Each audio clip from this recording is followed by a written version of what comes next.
Atos 16. Sim. Ora, aconteceu que quando íamos a um lugar de oração, nos veio ao encontro uma jovem que tinha um espírito adivinhador, que adivinhando dava grande lucro a seus senhores. Ela, seguindo a Paulo e a nós, clamava dizendo: são servos do Deus Altíssimo, estes homens que vos anunciam um caminho de salvação. E fazia isto por muitos dias. Mas Paulo, perturbado, voltou-se e disse ao Espírito: que eu te ordeno em nome de Jesus Cristo que saias dela. E na mesma hora saiu. Ora, vendo seus senhores que a esperança do seu lucro havia desaparecido, prenderam a Paulo e Silas e os arrastaram para a praça à presença dos magistrados. E apresentando-o aos magistrados, disseram: estes homens, sendo judeus, estão perturbando muito a nossa cidade. E pregaram costumes que não nos é lícito receber nem praticar, sendo nós romanos. A multidão levantou-se contra eles e os magistrados, rasgando-lhe os vestidos, mandaram açoitá-los com varas. E havendo-lhes dado muito açoite, os lançaram na prisão, mandando-os ao carcereiro que os guardasse com segurança. Ele, tendo recebido tal ordem, os lançou na prisão interior e lhe segurou os pés no tronco. Pela meia-noite, Paulo e Silas oravam e cantavam hinos a Deus, enquanto os presos escutavam. De repente, houve um tão grande terremoto que foram abalados os alicerces do cárcere, e logo se abriram todas as portas, e foram soltos os grilhões de todos. Ora, o carcereiro, tendo acordado e vendo abertas as portas da prisão, tirou a espada e ia suicidar-se, supondo que os presos tivessem fugido. Mas Paulo bradou em alta voz, dizendo: não te faças nenhum mal, porque todos aqui estamos. Tendo ele pedido luz, saltou dentro e todo trêmulo se prostrou ante Paulo e Silas. E tirando-os para fora, disse: senhores, que me é necessário fazer para me salvar? Responderam eles: crê no Senhor Jesus, e serás salvo tu e tua casa. Então lhe pregaram a palavra de Deus a todos que estavam em sua casa. Tomando-os ele consigo daquela mesma hora da noite, lavou-lhe as feridas e logo foi batizado ele e todos os seus. Então os fez subir para a sua casa, pôs-lhe à mesa e alegrou-se muito com toda a sua casa por ter crido em Deus. Quando amanheceu, os magistrados mandaram quadrilheiros a dizer: soltai aqueles homens. E o carcereiro transmitiu a Paulo essas palavras, dizendo: os magistrados mandaram que fosseis soltos. Agora, pois, sai e ide em paz. Mas Paulo respondeu-lhe: assaltaram-nos publicamente, sem sermos condenados, sendo cidadãos romanos, e nos lançaram na prisão, e agora, encobertamente, nos lançam fora? De modo nenhum será assim, mas venham eles mesmo e nos tirem. E os quadrilheiros foram dizer aos magistrados essas palavras, e estes temeram quando ouviram que eles eram romanos. Vieram, pediram desculpas e, tirando-os para fora, rogavam que se retirassem da cidade. Então eles saíram da prisão, entraram em casa de Lídia, e vendo os irmãos, os confortaram e partiram. E tendo passado por Antípolis e Apolônia, chegaram a Tessalônica, onde havia uma sinagoga dos judeus. Ora, Paulo, segundo seu costume, foi ter com eles e por 3 sábados discutiu com eles as Escrituras, expondo e demonstrando que era necessário que o Cristo padecesse e ressuscitasse dentre os mortos, e este Jesus que eu vos anuncio, dizia ele, é o Cristo. E alguns deles ficavam persuadidos e aderiram a Paulo e Silas, bem como grande multidão de gregos devotos e não poucas mulheres de posição. Mas os judeus, movidos de inveja, tomando consigo alguns homens maus dentre os vadios e ajuntando o povo, alvoroçavam a cidade e, assaltando a casa de Jason, os procuravam para entregá-los ao povo. Porém, não os achando, arrastaram Jason e alguns irmãos à presença dos magistrados da cidade, clamando: estes que têm transtornado o mundo chegaram também aqui, os quais Jason acolheu, e todos eles procedem contra os decretos de César, dizendo haver outro rei, que é Jesus. Assim alvoroçaram a multidão e os magistrados da cidade, que ouviram estas coisas, tendo, porém, recebido fiança de Jason e dos demais, soltaram-nos. Logo de noite, os irmãos enviaram Paulo e Silas para Bereia. Tendo eles ali chegado, foram à sinagoga dos judeus. Ora, estes eram mais nobres do que os de Tessalônica, porque receberam a palavra com toda a avidez, examinando diariamente as Escrituras para ver se estas coisas eram assim. De sorte que muitos deles creram, bem como bom número de mulheres gregas de alta posição, e não poucos homens.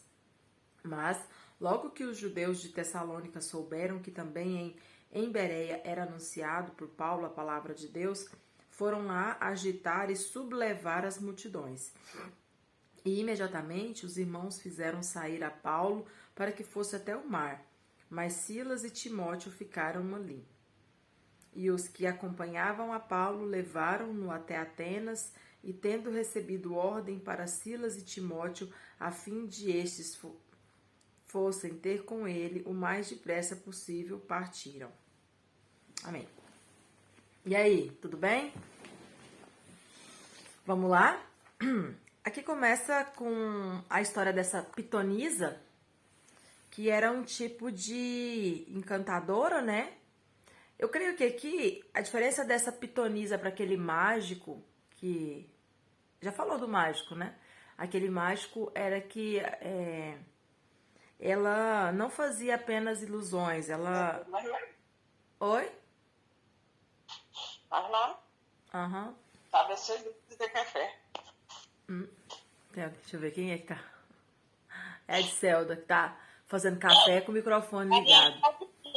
O mágico que era o Jabu Jesus lá, Oi?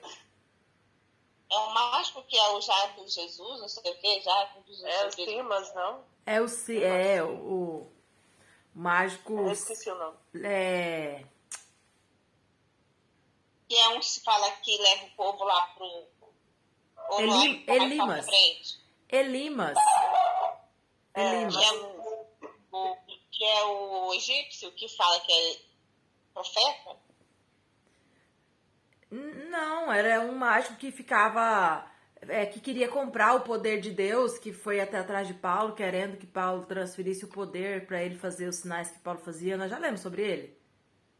Já. Então, a diferença... Tem um que fala que é um Jabu Jesus lá, o nome dele é quase não sei o que Jesus.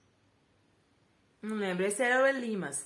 Então, aqui essa menina, aqui fala que ela tinha um espírito adivinhador. Então, qual que era a diferença dela? Ela não fazia só mágicas, ela era como se fosse uma profeta de Satanás, entendeu? Então, o diabo revelava as coisas para ela continuar, né, naquela vida, né, gente? E a gente sabe que isso acontece até nos dias de hoje, né? Assim, alguns espíritos de adivinhação que não são de Deus, porque Deus não se agrada, né, de espírito de adivinhação. Então, isso procede do diabo. Mas é só para citar mesmo, né? Então, o que aconteceu com essa menina? Ela dava muito lucro para os seus senhores. Por quê? Porque ela era usada para perpetuar aquela religião. Então, era como se fosse uma igreja, né, gente? Só que era do diabo. Então, ela entregava ali profecias, fazia adivinhações, e isso fazia com que as pessoas se perpetuavam naquela condição, adorando aqueles deuses. E qual que é a grande questão? Lembra, eu acho que a gente já falou sobre isso aqui também no devocional. A gente só fica em uma religião porque algo nos convence de que aquilo é verdade. Por mais que aquilo seja errado, a gente está ali porque algo nos convence. Então, aquela menina era uma peça fundamental para convencer as pessoas de que aquela religião era certa. E ela dava muito lucro para os seus senhores, para quem estava por trás daquilo.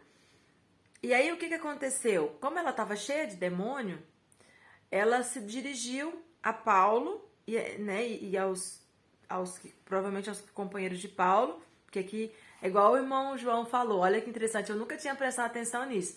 Eu já tinha ouvido falar que tinha mudança de pessoas, eu nunca tinha percebido, eu nunca tinha parado para prestar atenção. Olha o 17, que o irmão João falava. E ela seguindo a Paulo e a nós.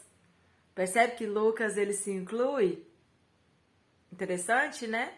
Então Lucas ele se inclui. E clamava dizendo: são servos do Deus Altíssimo, esses homens que vos anunciam um caminho de salvação. Então perceba que essa mulher ela era tão possuída pelos espíritos demoníacos que ela chegava um momento que ela nem tinha mais domínio sobre o próprio corpo dela, percebe? Que as entidades aqui, elas eram tão fortes nela que falavam o que queria. Porque você sabe que a gente consegue ter um certo controle dependendo do nível de entrega, né? Você não perde ali, né, a sua consciência, você vê o que você tá fazendo. E essa menina, ela já vivia um nível de possessão tão profundo que o demônio falava e ela já entregava completamente, né, o seu corpo ali.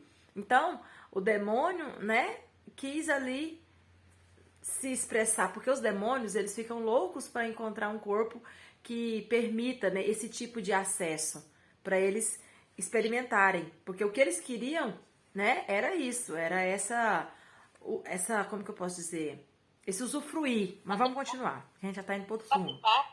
Oi? É bater papo? É bater papo? Eles queriam bater papo? Não é que bater papo, eles querem, o desejo deles é de ter esse acesso sem restrições ao corpo, né? Então, essa menina, ela já estava totalmente possessa, né? E aí, o que que acontece? E ela fez isso por vários dias. E Paulo ficou perturbado. Paulo não gostou. Por quê? Não é porque ela estava falando mentira, mas é porque ele percebeu que ela estava possessa. Isso incomodou Paulo. Paulo falou, rapaz, esse trem tá me incomodando. Não quero que demônio nenhum fique dando testemunho, né, de mim. Demônio tem que ficar quieto, calado. Então ele voltou-se e disse ao Espírito, te ordeno em nome de Jesus Cristo que saia dela. E na mesma hora ele saiu. E o que aconteceu? Vendo os seus senhores que a esperança do seu lucro havia desaparecido, prenderam Paulo e Silas, porque a menina que era fonte de lucro parou de proferir adivinhações. E aí, resumindo a conversa, eles arrastam Paulo para a praça, na presença dos magistrados, que eram os líderes lá, os responsáveis lá, apresentam eles, e aí sabe o que é interessante nos relatos bíblicos? Ele sempre coloca as acusações e você percebe que não tem muita mentira, mas tem muita distorção, né? E aí eles falam, olha, estes homens são judeus e estão perturbando a nossa cidade. Verdade, para eles aquilo era um tipo de perturbação, né? Aí fala, e pregam costumes que não nos é lícito. Aqui está o erro. Não nos é lícito, tipo assim, não nos é costume, né? Não era o costume dele o que Paulo estava pregando, mas não que fosse proibido. Mas então a gente percebe, né, nessas pequenas mudanças de palavra. Então a multidão se levantou toda contra eles e os magistrados, rasgando-lhes os vestidos, mandaram açoitá-los com varas. Então esse rasgar era uma expressão muito comum no tempo antigo, que era para demonstrar uma certa insatisfação com o que está vivendo, com o que está acontecendo. É como se a pessoa quisesse expressar, tipo assim, que situação que eu não gostaria de estar passando por ela. Então eles rasgam as suas vestes para demonstrar esse sentimento. Então eles açoitam eles com varas. E esse açoite com varas, pessoal, é igual a gente citou aquela vez. Era um açoite que não era só bater igual a gente bate no menino, que você pega uma vara e fica só os vergão. Era um açoite que machucava a carne. Como que a gente percebe? Porque depois que eles apanham e vão presos, que eles ficam na cadeia, que acontece o milagre, que eles começam a cantar, e o anjo vem, né, e treme e abre as celas e rompe tudo. E quando aquele soldado vai para se matar, porque pensa que eles fugiram, e aí a gente lembra do último episódio, né, que Pedro também aconteceu isso com Pedro, e que o que aconteceu com os soldados? Eles foram o quê? Castigados, lembra? E a gente ainda citou, esse castigo provavelmente é uma taca. Então, esses soldados aqui sabiam o que aconteceria com eles caso eles falhassem em serviço. E aqui eu vou abrir só mais um parêntese para a gente comentar sobre os soldados de Jesus que vigiaram o túmulo de Jesus. Porque eles falam que apareceram, né, os discípulos e roubaram o corpo de Jesus, né? E é igual, eu lembro na época a gente comentou que isso para um soldado era impossível. O soldado, ele não, quando ele estava em serviço, a chance disso acontecer era quase zero, porque eles eram muito bem treinados e estavam ali para isso, para trabalhar. Então, por isso que a gente entende o comportamento desse soldado. Tipo assim, ter uma falha no seu turno, ter um bandido fugido, escapado, era algo assim inaceitável. Então ele falou assim, não, se isso acontecer eu já vou até me matar, porque é algo imperdoável. Percebe o nível de importância, né, de se executar com precisão a tarefa de um guarda? Vocês estão entendendo o que eu quero dizer? Por que eu estou voltando lá? Porque isso nos ajuda a entender que a hipótese que circulava de que os soldados dormiram e foi alguém e roubou o corpo de Jesus era algo assim, conversa para boi dormir. E quem era da época também não aceitava fácil esse tipo de conversa, porque não era costume acontecer isso. Um soldado não permitiria esse tipo de erro. Deu para entender a colocação? Tranquilo? Sim, Balanca? Eu acho interessante que mesmo assim, que o Espírito Santo, tudo eles faziam guiado pelo Espírito Santo, até falei pro Joãozinho um dia que a gente cantava, teve outro relato lá atrás, mas mesmo assim, os anjos eram enviados para a criação deles, né? Engraçado. Sim, porque, interessantíssimo, por quê? Porque lembra que eu falei, função, qual que é a função do Espírito Santo? A função dele é o que a Bíblia fala, é nos convencer, é de nos fazer lembrar de Jesus o tempo todo. A função do Espírito Santo é não nos deixar pecar. Então, tudo que envolve a nossa consciência de santidade é o Espírito Santo que está fazendo. Anjo não faz isso. Anjo não consegue conversar com você. Pra gente entender. Ele guarda, pode guardar. Ele pode te... né? Só pra gente dar um exemplo. O anjo ele pode até te empurrar. Um exemplo de filme. Você tá ali no lugar, ele te empurra dali pra você não sofrer um acidente. Um exemplo. Mas ele não consegue falar com você, entendeu? Assim, só pra gente entender. É um exemplo bem grosseiro. Mas essa diferença, ela é muito importante da gente entender. De função. Qual a função do Espírito Santo? É não nos deixar pecar. É manter a nossa comunhão com Deus. A parte espiritual que há em nós precisa estar em contato com o Espírito Santo para estar ligada com o Criador. O anjo não. Percebe que sempre a função do anjo na Bíblia vai ser função de sentinela. Ele é guarda, protetor. É essa a função do anjo. Muito interessante a sua colocação. Então, irmãos, só para a gente fechar essa questão dos guardas. Percebe como a gente consegue entender o comportamento desse guarda? Por que ele ficou tão desesperado quando ele achou que Paulo tinha escapulido? Porque era inaceitável uma falha dessa. Então ele falou assim, não, já vou tirar minha própria vida, porque eu sei o que vai acontecer comigo. Ok? E só mais uma vez frisando. E isso é importante. Por quê? Porque a gente remete lá para Jesus. Para a gente aumentar a nossa credibilidade de que o relato de que o corpo foi roubado é conversa. Isso era algo inaceitável. Naqueles dias, um soldado jamais permitiria esse tipo de atitude, ok? Beleza? Vamos continuar então. Então, e aí, a gente estava falando da surra, né? Como eu estava dizendo. Por que a gente sabe que esse açoite era um açoite que não era só bater com a vara, né? Porque fala que bateu com vara, mas não era só aquela varinha verde que a gente bate no menino, não. Eram aquelas varas que a gente citou, né? Usadas para realmente castigar. Elas machucavam, porque quando o soldado vai se matar e Paulo fala, não faça isso, nós estamos aqui, e ele crê, fala que eles levam Paulo lá para fora e lavam as feridas de Paulo. Gente, imagina, para você ter que lavar uma ferida. Imagina a cena. A gente imagina aquela cena do Paixão de Cristo. Porque quando você corta a ferida, sai sangue. E aí vem a poeira e gruda. Aí o sangue coagula ali, misturado com terra, com poeira, e vira aquela crosta. Então, o que o soldado faz? Ele lava as feridas de Paulo. Então, isso mostra que o açoite que ele recebia não era só para ficar doendo, ficava machucado, cortado, sangrava. Por isso a necessidade de lavar. Ok? Continuando.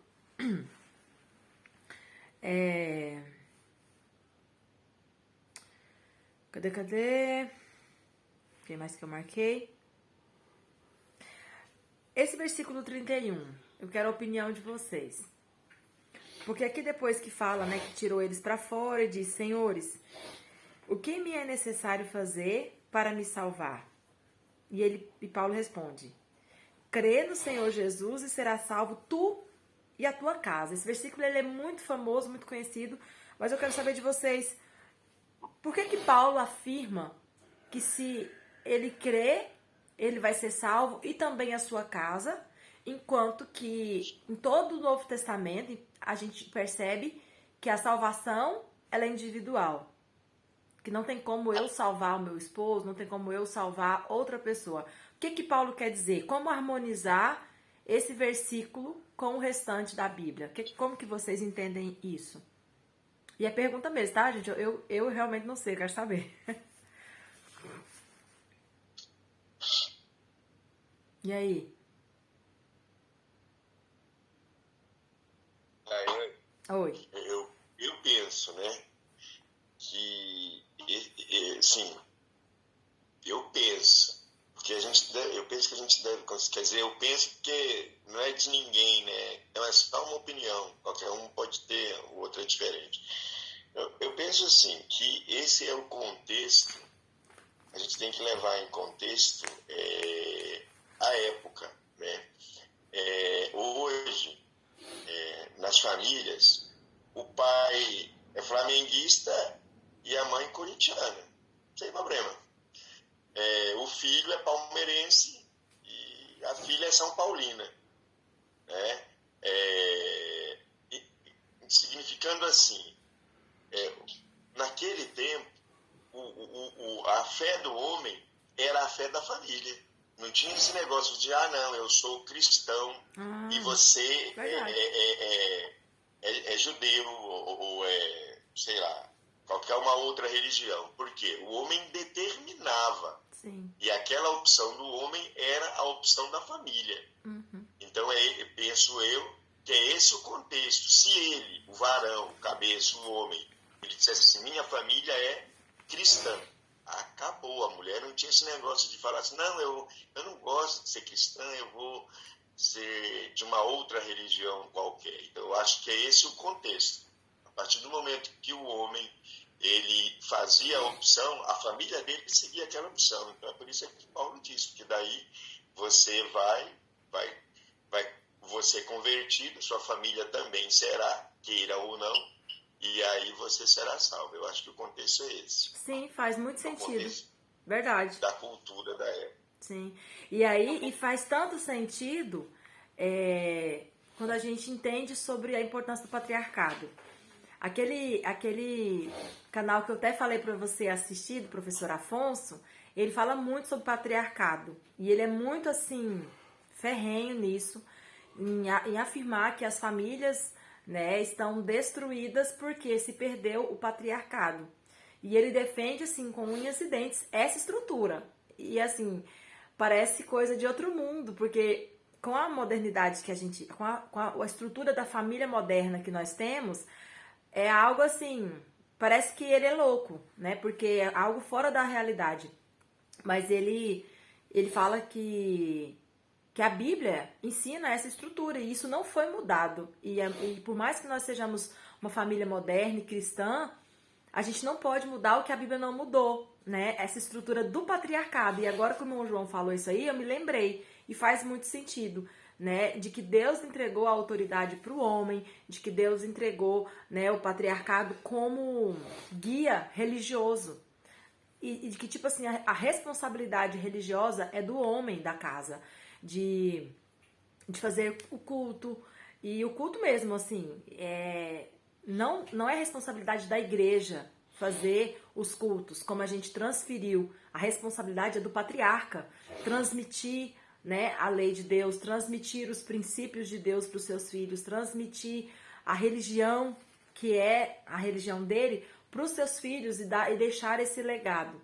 E aí o irmão João falou, me lembrei. E é algo assim, como eu disse, parece de outro mundo, porque parece que não cabe mais na nossa estrutura familiar. Parece uma... Tipo assim, né? Não vou nem tentar, porque eu sei que não tem nada a ver. Mas eu também acredito muito que um dos motivos do fracasso...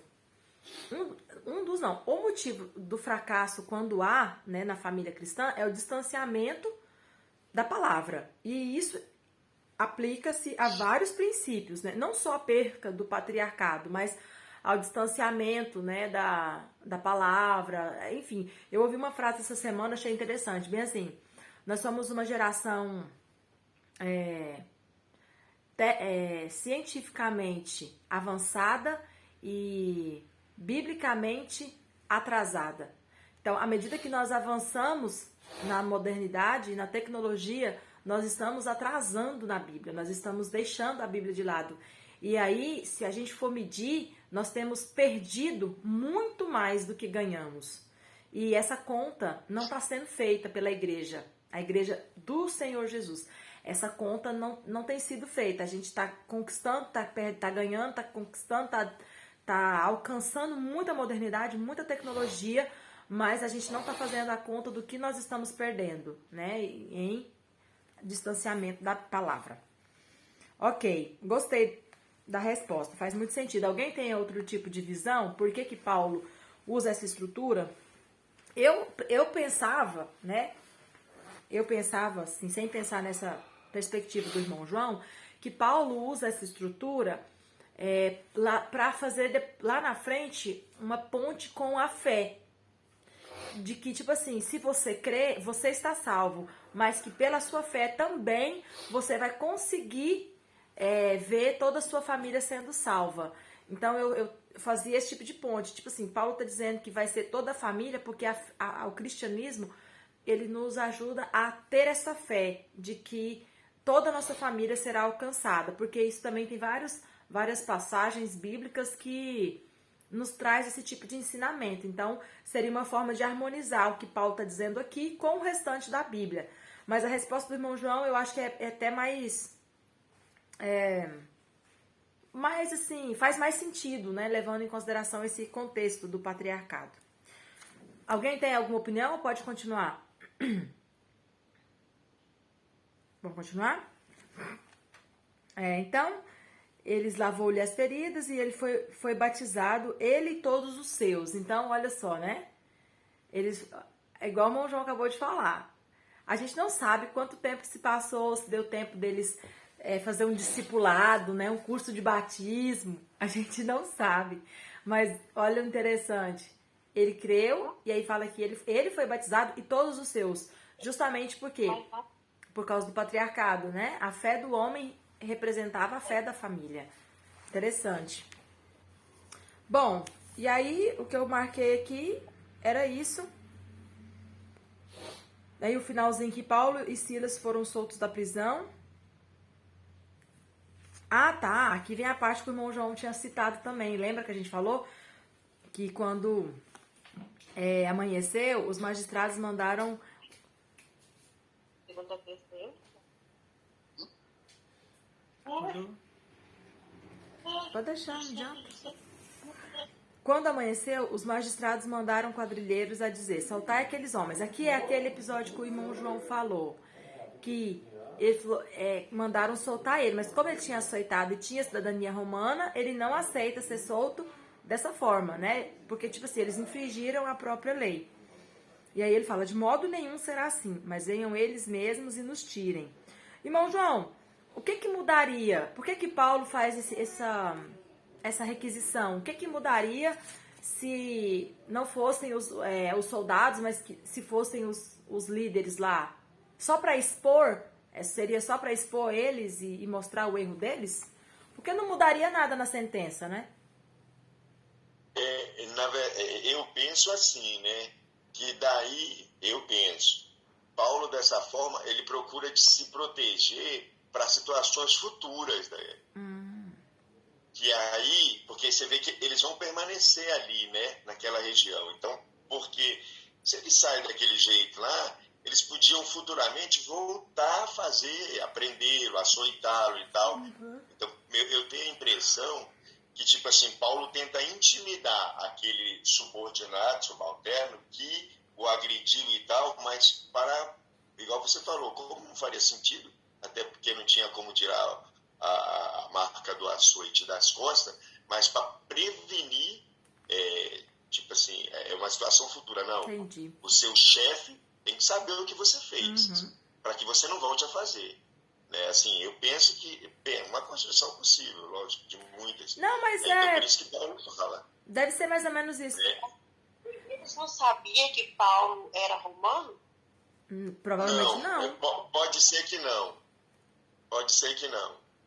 Não, provavelmente Porque não. o título de romano, desculpa, pode falar, Dani. Não, pode falar. É porque romano Célia, no caso do cidadão que não nascia romano, a forma de aquisição era a compra. A compra da cidadania romana. Porque, lembra, o pai dele também, o pai de Paulo, provavelmente não é romano. O pai de Paulo não é romano. Então, existia a forma de adquirir a cidadania romana através da compra dessa cidadania. Quer dizer, e Paulo comprou as cidadanias todas quando ele era lá poderoso, matava não é. Novamente tem a questão familiar. Não é Paulo, é o pai de Paulo que lhe passa essa condição. Então, tipo assim, a gente não, hoje, por exemplo, vamos pensar na situação, né? O cara que tem dupla cidadania, eu vou andando na rua, aí o sujeito fala assim, vai imaginar que não possa fazer alguma coisa comigo. A polícia me prende, me dá uns tapas. Se eu não pegar o meu, hoje nós temos lá A carteirinha da OAB. Passaporte, né? Falar aqui, ó, eu sou cidadão desse lugar. Então é muito possível que eles não soubessem, né? Até que ele anunciasse. Né? Então, prenderam, açoitaram e dá a impressão que Paulo, no momento da prisão, não invoca essa situação. Porque também, talvez, Paulo não soubesse que ele ia ser açoitado, porque não é a prisão, mas o açoite que Paulo reclama. Né? Então, no momento da prisão, ele não invoca essa questão da cidadania. E ele faz isso depois. Ele fala assim, mas como assim? Aí os caras, puxa, ele é cidadão romano? Sou cidadão romano, sim. E claro que também tem um detalhe, né? Eu penso, não sei. Só de afirmar, Paulo não teria tanto crédito. Eu penso que no momento que ele é solto, ele manda alguém buscar, porque tinha documentação que comprovava essa condição da cidadania. Sim. Então, ele não só afirma, ele deve ter comprovado que ele tinha cidadania. Então, penso que é por isso, entendeu? E aqui no versículo 38 fala que quando eles receberam a notícia, eles tiveram medo. Então, eles ficaram, né, fizemos besteira, né? Se fosse dos tempos de hoje, era como se fosse assim, ixi, cabe processo.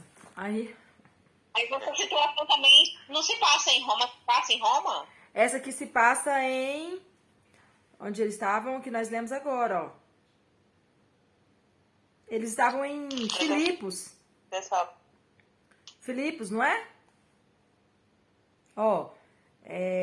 Na verdade, Tiatira. Paulo só foi a Roma preso. Aqui, ó. Foi onde foi a Roma, ele só foi a Roma preso, não é Roma.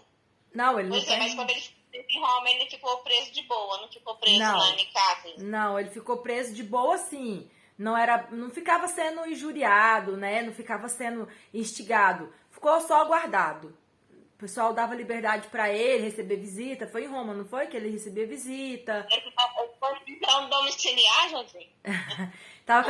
Ele fica em prisão domiciliar os 2 anos que ele fica em Jerusalém. Ele tava com a Primeiro ele tornozeleira. apresoei em Jerusalém, 2 anos. Aí depois, só de Neuza, para você entender, minha irmã linda. Fofa. Só para você entender, não foi na cidade de Roma, mas foi dentro do Império Romano. Isso. Porque toda essa região, lembrando, a própria Judéia, que é a própria Jerusalém, Israel como um todo, toda essa região fazia parte do Império Romano. Estava sob o jugo do Império Romano. Roma dominava isso aí tudo. A gente fala assim, o grande Império Romano, que durou por mais de 1000 anos, é toda essa região. Então, eles estavam dentro do Império Romano, sim. Por isso que fazia sentido ele invocar a condição de cidadania romana. Entendeu? É como assim, o Brasil são todos os estados do Brasil, Goiás, Mato Grosso, tal. O Império Romano era o todo, o Império.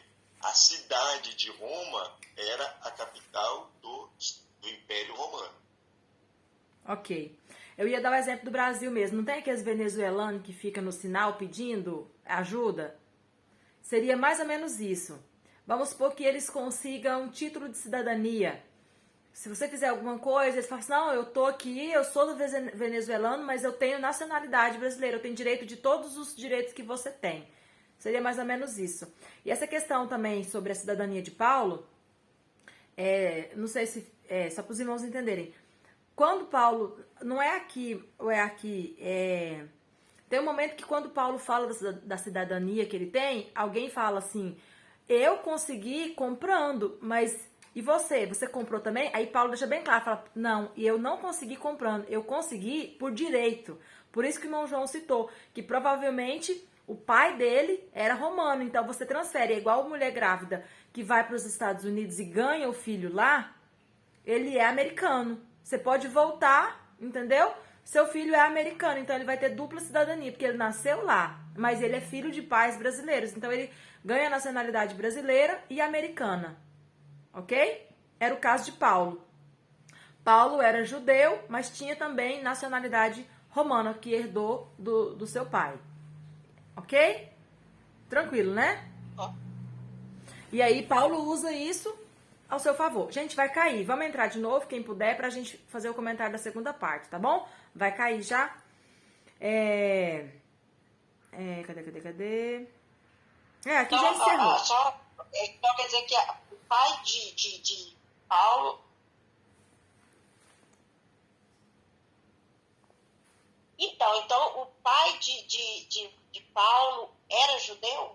Não se afirma isso, mas se deduz, porque se a mãe dele era judia, se ele fala que herdou a nacionalidade por herança, por direito de nascimento, e ele não nasceu lá, a gente deduz então que só pode ser porque o pai era e transferiu para ele esse direito. É uma dedução. Por eliminação de outras opções. Ok? Então, tipo assim, os pais deles eram judeus, mas quando eles tiverem... Não. Não. A mãe dele, a gente sabe que ela era judia. Mandar. Hã? A mãe dele, a gente sabe que era judia. Ele era judeu, ok? Porque a gente não tem todas as informações. Então, a gente vai eliminando algumas possibilidades e deduzindo outras. Então, o que se deduz? Já que a mãe dele era judia... E ele afirma que tem o título porque ele herdou e não porque ele comprou, só sobra a opção de que o pai dele fosse romano, entendeu? Então, embora ele tenha nascido em Israel e a mãe dele fosse judia, a gente imagina que o pai dele era romano, casou com uma mulher judia e teve esse filho, Paulo. Como o pai era e sabia-se que era importante, o pai transfere o título de nacionalidade romana para o filho, porque sabia que uma hora... É igual o exemplo que eu dei. Quando eu estava grávida, se eu tivesse ganhado minha filha, vamos supor, nos Estados Unidos, você acha que eu não ia querer dar para ela uma segunda cidadania de americana, sabendo que uma hora ela poderia usar isso? Claro que eu daria, entendeu?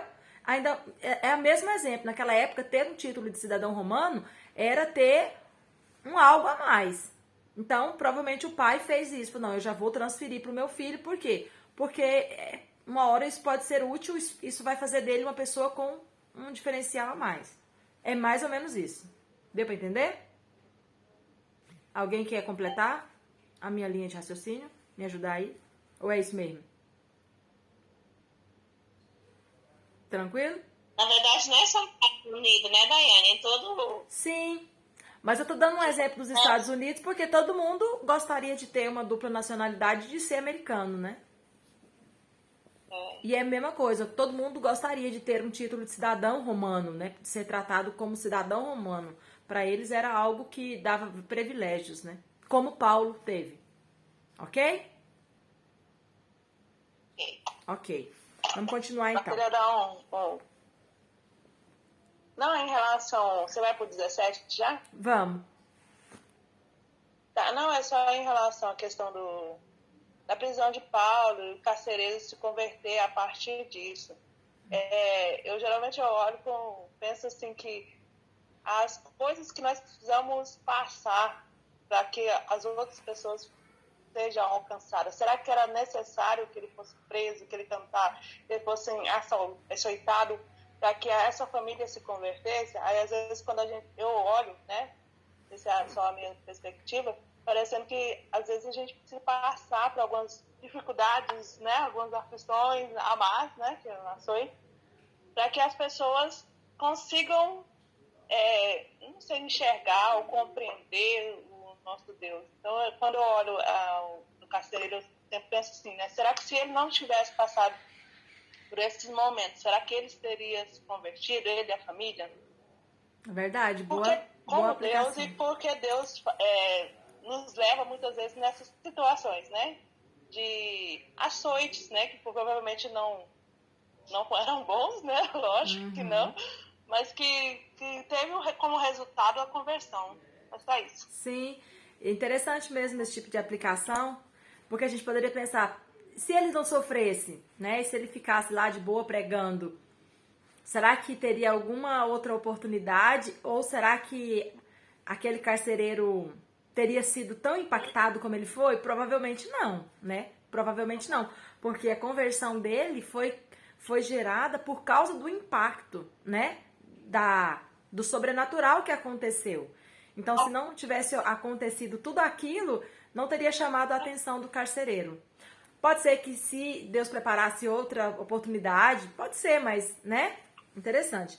É igual, eu estava pensando ontem, o que a gente tem falado sobre ser guiado pelo Espírito Santo. Eu fiquei pensando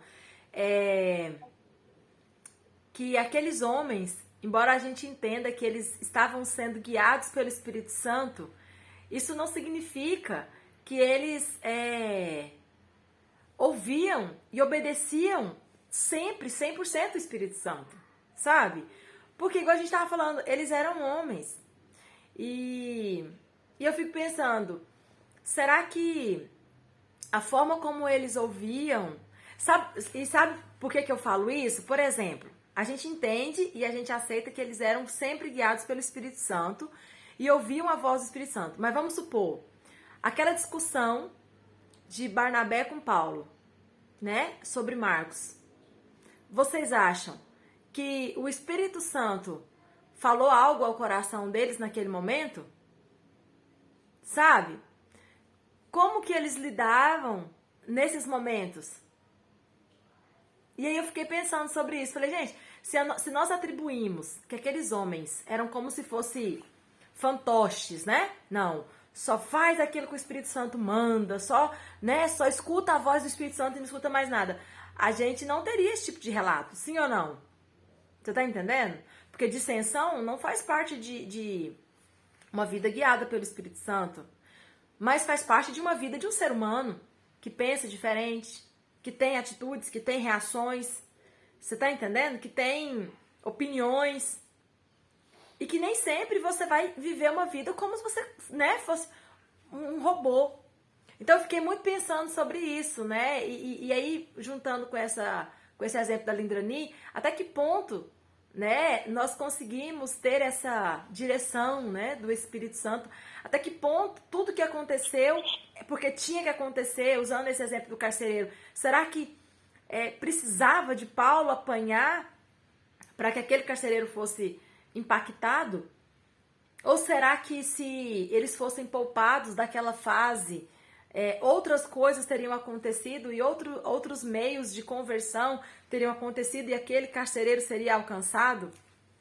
Né? Não sei. São perguntas e são coisas que nos fazem analisar o texto, né? E pensar sobre ele. Mas eu fiquei pensando sobre essa questão do Espírito Santo, porque eu fiquei pensando nesse aspecto.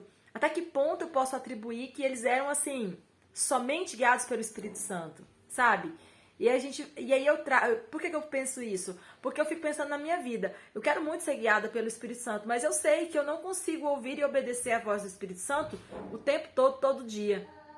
Sabe? Eu sei que tem momentos que eu não tô ouvindo o Espírito Santo. Eu tô ouvindo a minha própria voz, eu tô fazendo o que eu quero e não o que o Espírito Santo tá mandando. Mas isso não significa que eu não seja uma pessoa guiada pelo Espírito Santo. Sabe? Mas enfim, meus parafusos. Eu, como Edneuza e meus colegas universitários aí, doutor Joãozinho, doutora Dayane, eu acho que na hora da confusão o Espírito Santo falou assim, eu vou deixar os dois bater boca, depois que eles brigarem, eu vou guiar cada um. De uma Boa. Ai, Edneuza, que as suas teorias são as melhores. Aí, uma coisa que eu acho muito interessante, e esse pensamento não é meu, tá? Eu ouvi de alguém e eu achei muito interessante. Porque às vezes a gente quer uma igreja muito santa, né? E muito correta, e muito alinhada, e sem dissensões, e sem não sei o quê. A gente quer uma igreja reflexo do céu, né? Mas esse sujeito que falou isso, né? Eu concordei exatamente nessa linha de pensar, né? Não, o cristianismo cresceu feito por homens, cheios de todos os defeitos dos homens.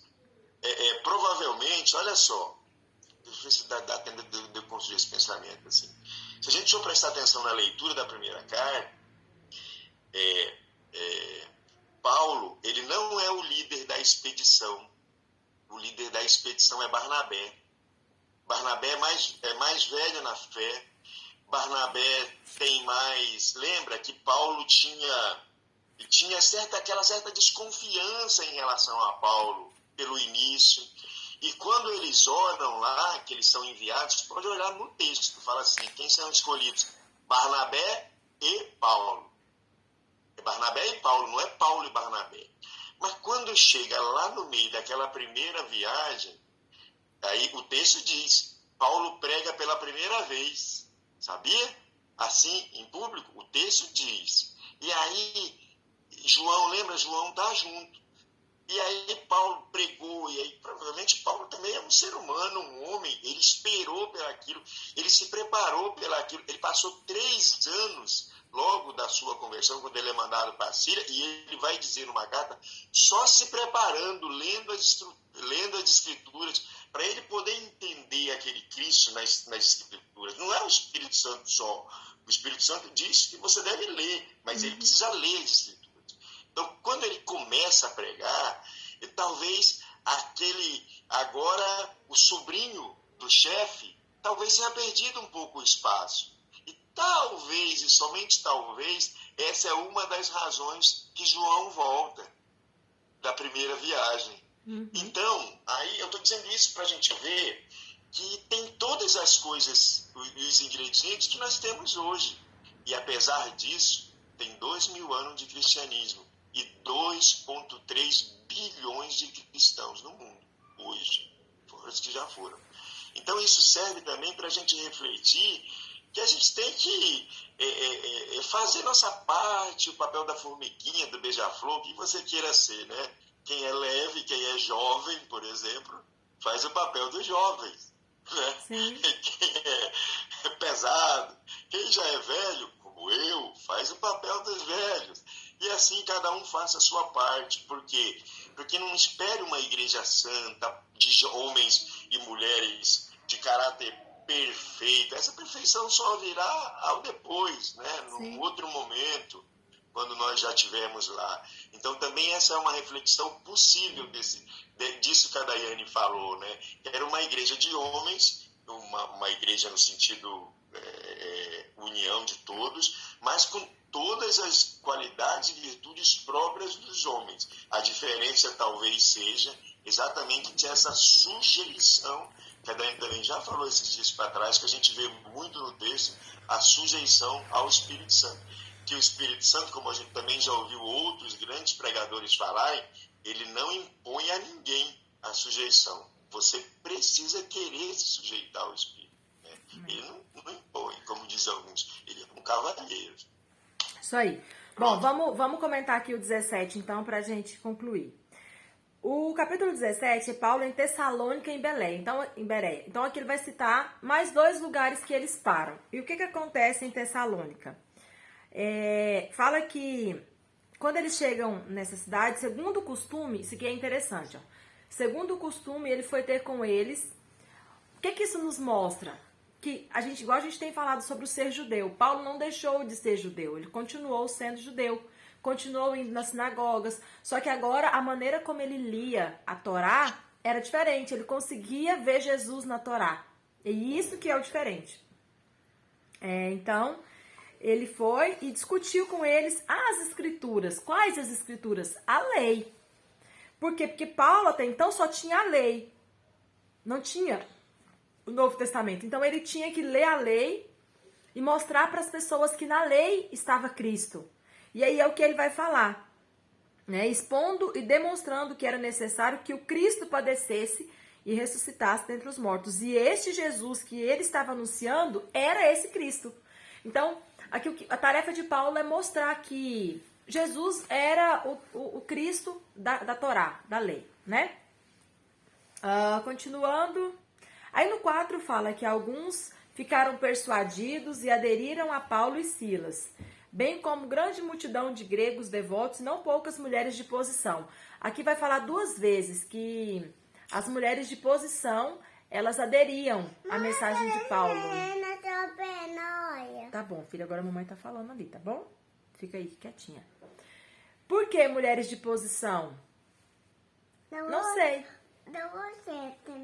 Depois eu termino. Elas eram ricas, não? Porque as mulheres ricas da cidade, sim, né? eram as ricas, mas por que o texto faz questão de citar que eram as mulheres de posição? Porque a gente vai perceber que lá na frente são essas mulheres que sustentam o evangelho, né? Sustentam a continuidade da igreja. Porque quando começavam a ter as prisões, quando começavam a ter as perseguições, queimava, destruía, tinha que se reconstruir. E aí? Alguém tinha que financiar. Entendeu? Então é importante a gente perceber esses relatos porque eles completam, né, a narrativa. E aí, enquanto uma parte estava crendo, a outra parte estava se enchendo de inveja. E essa outra parte que sempre existiu e sempre vai existir e sempre vai continuar tendo, ela se encheu de inveja. E aí o que acontece? Eles vão lá na casa de Jason, que era quem tinha possivelmente hospedado esses apóstolos, Paulo, né, e Barnabé, e eles entram na casa dele, arrastam ele procurando, né, pelos apóstolos, e como eles não acham, né, Paulo, porque eles já tinham tirado Paulo de lá, percebendo o risco, eles pegam esse Jason e levam para obrigar ele a falar, né, onde Paulo estava, porque a intenção era de fazer isso com Paulo. Porque perceba que aqui eles já estavam em outro lugar, ok? Já tinha passado esse momento que eles estavam, que eles tinham apanhado lá nessa outra cidade, onde que a gente falou. Cadê? Nem lembro mais.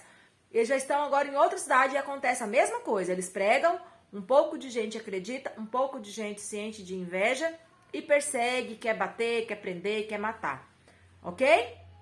Deu para entender essa questão? Que já estão em outro lugar e acontece a mesma coisa.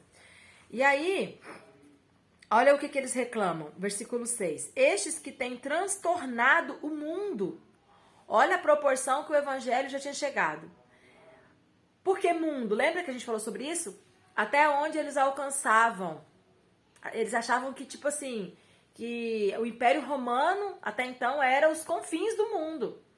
Então, eles entendem que o Evangelho já tinha alcançado tudo que tinha para ser alcançado. Por isso que Paulo queria muito ir a Roma, porque era como se fosse assim, o último alvo a ser alcançado, a última meta a ser atingida. E chegaram também aqui. Aí os 7, eles acusam a Jason, os quais Jason acolheu e todos eles procedem contra os decretos de César. Por que eles usam isso para incriminar os apóstolos? Porque eles atribuem a Jesus, em alguns momentos, o título de rei. E César era como se fosse o rei, ele era rei. Então, e pode ser que seja outro título, né? Líder, né? Enfim. Então eles falam, olha, eles querem mudar a lei, cuidado, César. Eles estão dizendo que existe outro rei. E eles não conseguem entender que tipo de rei Jesus era. E eles acham que Jesus queria concorrer. Na verdade, eles não achavam, mas eles usavam, né, esse argumento para acusar os apóstolos. E aí eles alvoroçaram a multidão. E os magistrados da cidade que ouviram essas coisas, tendo recebido Jason, soltaram, né? Ele pagou fiança, foi embora. Eles viram que não adiantava prender Jason, porque quem eles queriam era Paulo e Barnabé. No caso aqui, Paulo mais que eles estavam procurando, né? E aí, continuando no versículo 10, fala: E logo de noite os irmãos enviaram Paulo e Silas para Bereia. E tendo eles ali chegado, foram à sinagoga dos judeus. Então eles tiraram ele dali, porque perceberam o risco, mandaram ele para outro lugar. E que é a primeira coisa que eles fazem? Eles vão para a sinagoga pregar. Então perceba que Paulo, para ele, se está tudo bem, ou se está apanhando, se está fugindo, nada vai mudar o objetivo dele na viagem. O objetivo dele na viagem é pregar. Então, onde ele estiver, ele vai pregar. E isso deve nos ensinar muito, né? Porque às vezes a gente tem um objetivo e de acordo com o que vai acontecendo, a gente tem a tendência de mudar, né, o nosso foco. E Paulo, ele tinha muita clareza de qual era o objetivo dele naquelas viagens, né? Então ele não perde o foco. E aí aqui cita, né, a famosa passagem dos crentes bereanos, que eles eram mais nobres do que os de Tessalônica. Por quê? Porque eles não só aceitavam, mas eles conferiam na Escritura. Porque Paulo citava a Escritura e aplicava ela a Jesus. Então eles iam lá e conferiam, né, se é assim mesmo que o texto diz. E aí o 12 fala que muitos deles creram, bem como um grande número de mulheres gregas de alta posição e não poucos homens. Ou seja, muitas pessoas acreditavam. Provavelmente Só um minutinho, irmãos. Diego, fecha aqui, por favor, a porta. Então, a gente percebe que havia algo na pregação de Paulo, né? Que não só era carregado de conhecimento, mas, igual a gente fala, né? De muita autoridade, de muita unção. E realmente fazia com que as pessoas crescem que Jesus era o Cristo. Ok? O que eu marquei foi isso. Tem algum versículo aí que vocês... Daiane, Oi. um versículo não, mas uma coisa que você falou para a gente entender e a raiz dela é complicada. Se você falou do 17 aí, que Paulo foi na sinagoga, né? Aí se você olhar 14, você vai ver lá em Icônio que Paulo também vai na sinagoga. Só que aí, bem aí nesse capítulo, aí eu não vou, senão a gente perde muito tempo, Paulo vai dizer assim, quando eles são rejeitados pelos judeus, ele vai dizer assim, olha, era preciso que nós viéssemos primeiro aqui falar para vocês, mas já que vocês rejeitaram, nós vamos para o gentil. Penso eu, não estou dizendo que ninguém pensa, penso eu, que a razão disso é Mateus 14, Mateus, eu acho que é 14... 25, por aí. E qual que é esse evento? Por quê?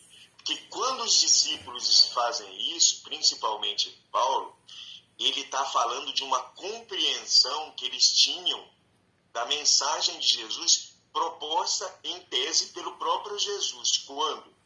Lembra quando aquela mulher cananeia vai pedir a intervenção de Jesus? Que é o que trata essa esse texto de Mateus, que ela fala, que ela vai gritando atrás e tal. Se a Lidani pudesse achar aí para nós esse texto de Mateus, por quê? Porque daí Mateus o que 14? Jesus... 14 o quê, Lidani? 14:25 é que você falou, irmão? Eu não acho, não sei, é por aí. Mas eu lembro dessa leitura.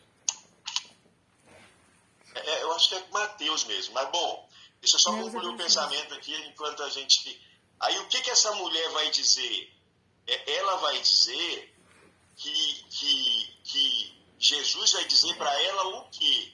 Se a gente ler, seria interessante a gente achar o texto. Eu acho que é 15, 26. 15:26, aham. Aí Jesus vai dizer para ela o quê? Ó, ela, porém, respondeu. Ele, porém, respondeu: não é bom tomar o pão dos filhos e lançá-lo aos cães. E disse. Aí ela vai responder. Mas também no 24 ele fala assim, ó. Mas ele não respondeu uma palavra. E vindo a ele, os seus discípulos pediram, dizendo: Mestre, manda embora, porque ela está gritando atrás de nós. Lá no texto diz que ela é uma mulher cananeia, né? Mas ele respondeu e disse: eu não fui enviado, senão as ovelhas perdidas de Israel. Então, é muito presente nesse texto, Jesus dizendo, pelo menos na narrativa, que ele veio primeiro para os judeus. As ovelhas perdidas de Israel, ele não está falando de nenhum outro povo. Então é baseado nessa leitura, eu creio, que todas as ações de Paulo e todas as vezes que ele vai primeiro aos judeus. Em todas as vezes, todas as cidades que ele chega, ele vai primeiro às sinagogas, ele cumpre o mandato. Fala assim, ó, primeiro eu vou ao judeu, só depois eu vou aos gentios. E aonde que está a raiz dessa compreensão de Paulo? Aí, é preciso que o evangelho chegue primeiro aos judeus. E se o judeu não quiser receber, aí eu vou levar para os gentios. Mas necessariamente, se o judeu recebe o evangelho e ele mesmo se converte e passa a ser um convertido, ele é o herdeiro da herança. Entendi. Se o herdeiro rejeita a herança, aí tudo bom, eu vou reparti-la com outros. Mas ele é o herdeiro da herança. E a raiz é essa aí. Em todo esse comportamento de Paulo. Faz sentido, verdade. Ok, mais alguém, pessoal? Vamos encerrar então, né? Na verdade, o tempo também já vai acabar de novo.